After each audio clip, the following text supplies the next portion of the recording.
तो गाइज एक साथ दो दो गाड़ी खराब हो गए। एक मेरा गाड़ी और दूसरा गाड़ी में तो आग लग गया था, तो उस गाड़ी को गैरेज में ला के रख दिया पहले से ही।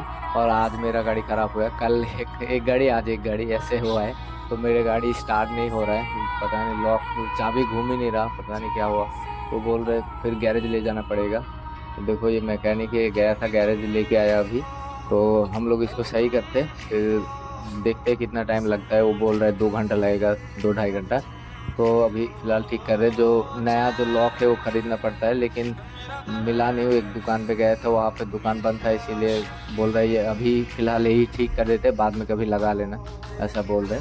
तो फिर गाइस ये देखो, ये हम लोग एक दिन पहले वीडियो बना के रखा था, ये दिखा दिया आप लोगों को। इस चक्का जाम हो गया था गाड़ी का, तो इसमें आग लग गया था। तो बोल रहा है कि अभी ठीक होगा। तो गाइस हम लोग फिर मिलते हैं आप लोगों से नेक्स्ट वीडियो पे। वीडियो अच्छा लगा तो वीडियो को लाइक करके चैनल को सब्सक्राइब कर देना। बाकी मिलते हैं नेक्स्ट वीडियो पे।